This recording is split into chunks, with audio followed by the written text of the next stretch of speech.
नमस्कार। टुडे उत्तराखंड में आपका बहुत बहुत स्वागत है। मैं हूं गीतिका पांडे। हमारे प्यारे राज्य उत्तराखंड से जुड़ी हुई खबरों को जानने के लिए टुडे उत्तराखंड को सब्सक्राइब करें और उत्तराखंड के किस जिले से ये वीडियो देख रहे हैं कमेंट बॉक्स में हमें जरूर बताएं।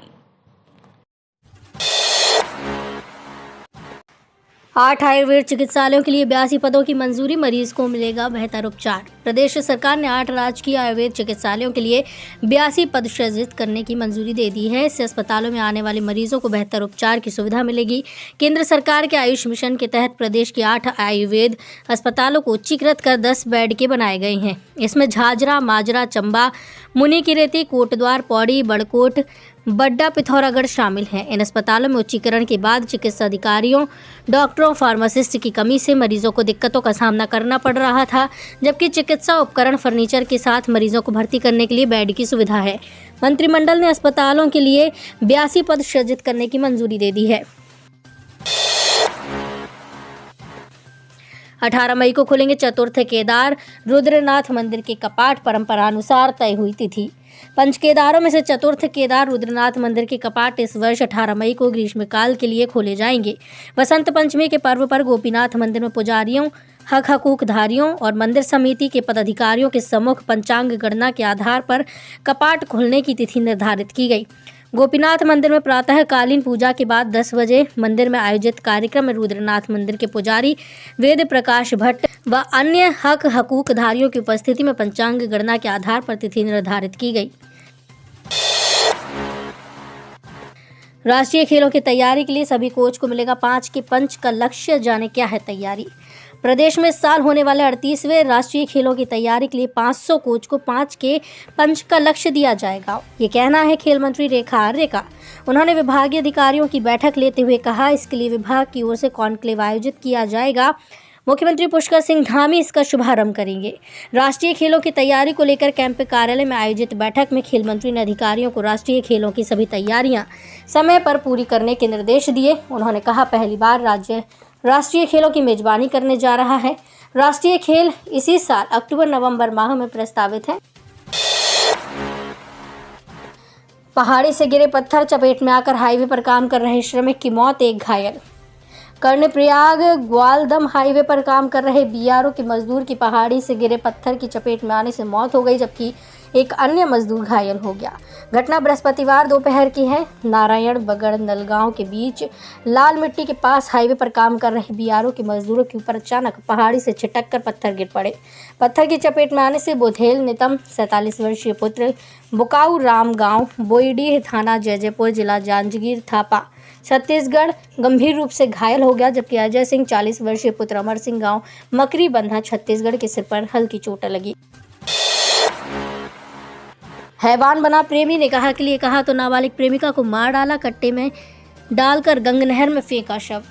हरिद्वार के रानीपुर पुलिस ने क्षेत्र में हुई किशोरी की हत्या के मामले का खुलासा कर दिया है। गिरफ्तार आरोपी से पूछताछ में सामने आया है कि वो नाबालिग का प्रेमी था। उसने ही अपनी प्रेमिका की हत्या की थी। उसने बताया कि किशोरी से पीछा छुड़ाने के लिए गला दबाकर मौत की घाट उतारा और शव को कट्टे में डालकर गंग नहर में फेंक दिया।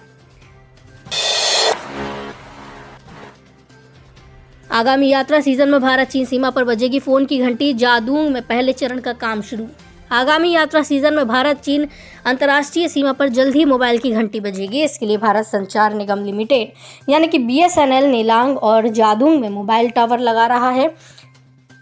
BSNL के अधिकारियों का कहना है कि नेलांग में टावर लगाने का करीब 70% कार्य पूरा हो चुका है। वहीं जादूंग में प्रथम चरण शुरू किया गया है। छात्र संघ चुनाव लड़ने के नियमों को सुप्रीम कोर्ट में चुनौती, केंद्र और UGC से मांगा जवाब। देश के विश्वविद्यालयों एवं कॉलेजों में होने वाले छात्र संघ चुनाव में विभिन्न पदों पर एक बार फिर से अधिक चुनाव लड़ने पर लगी पाबंदी हटाने को लेकर श्रीनगर निवासी सामाजिक कार्यकर्ता नवीन प्रकाश नौटियाल व अन्य ने सुप्रीम कोर्ट में याचिका दायर की है। इस याचिका पर 12 फरवरी को हुई सुनवाई में सुप्रीम कोर्ट ने केंद्र और UGC से इस संदर्भ में जवाब मांगा। लामलीधार में सड़क से नीचे झाड़ियों में मिला शक्षिण का शव, परिजनों ने जताई हत्या की आशंका। नई टिहरी में जाखणीधार ब्लॉक के लामलीधार में संदिग्ध हालत में एक शिक्षक का शव मिला है। रात को ही घटना का सुबह पता चलने के बाद मौके पर पहुंची पुलिस ने शव का पंचनामा भरकर पोस्टमार्टम के लिए जिला चिकित्सालय बौराड़ी भेजा। वहीं परिजनों ने हत्या की आशंका जताते हुए इसकी जांच की मांग की। नशे की अंधेरी राह, मानसिक स्वास्थ्य नियमावली, नशा मुक्ति केंद्रों में भर्ती करने से पहले डॉक्टर की सलाह जरूरी। प्रदेश में पहली बार मानसिक स्वास्थ्य नियमावली लागू कर नशा मुक्ति केंद्रों में मरीजों का उत्पीड़न रोकने और बेहतर इलाज को सुनिश्चित किया है। नशा मुक्ति केंद्रों में मरीज को भर्ती करने से पहले डॉक्टर की सलाह अनिवार्य होगी। प्रदेश में अब तक नियमावली के तहत 110 नशा मुक्ति केंद्रों ने पंजीकरण के लिए आवेदन किया है। उत्तराखंड में नशा तस्करी को रोकने और नशे के तंत्र को ध्वस्त करने के लिए धामी सरकार सख्त कदम उठा रही है।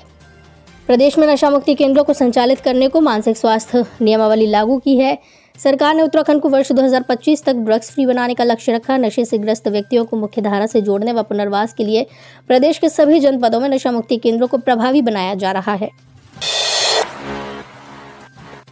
मसूरी के होटलों पर उत्तराखंड प्रदूषण नियंत्रण बोर्ड सख्त, 40 से अधिक पाबंदी की तलवार। उत्तराखंड प्रदूषण नियंत्रण बोर्ड यानी कि पीसीबी मसूरी के होटलों पर सख्त हो गया है। मानकों का उल्लंघन करने वाले होटलों पर बंदी की तलवार लटक रही है। पीसीबी ने 9 होटलों पर ताला जड़ दिया, जिसके बाद मसूरी के होटल कारोबारियों में हड़कंप मच गया। पीसीबी की ओर से मसूरी के 40 से अधिक होटलों पर भी जल्द कार्रवाई की जा सकती है। एनजीटी के निर्देश पर 6 माह पूर्व प्रदूषण नियंत्रण बोर्ड ने मसूरी के कुल 282 होटलों का निरीक्षण किया था, जिनमें से 215 के पास होटल संचालन का सहमति प्रमाण पत्र पाया गया। वहीं 67 होटल मानकों का उल्लंघन करते पाए गए, जिनमें से 27 के विरुद्ध कार्रवाई की गई।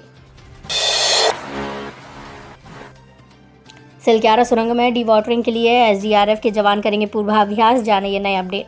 सिलक्यारा सुरंग में डीवाटरिंग शुरू करने के लिए एसडीआरएफ के जवान और श्रमिक पूर्वाभ्यास करेंगे। कार्यदायी संस्था NHIDCL ने डीवाटरिंग के लिए एसडीआरएफ से सहयोग मांगा है, जिस पर एसडीआरएफ के 15 जवान सिलक्यारा पहुंच चुके हैं। 2 से 3 दिन में यहां डीवाटरिंग का काम शुरू होने की उम्मीद है। उत्तराखंड में ग्राम पंचायतों की संख्या में हो सकती है बढ़ोतरी। अप्रैल में शुरू होगा परिसीमन। हरिद्वार को छोड़ राज्य के विशेष 12 जिलों में त्रिस्तरीय पंचायत चुनाव के लिए भले ही समय हो, लेकिन इसके लिए पुनर्गठन परिसीमन की प्रक्रिया अप्रैल से प्रारंभ हो जाएगी। पंचायती राज निदेशालय से मिले प्रस्ताव के बाद शासन ने इसके लिए कसरत शुरू कर दी है।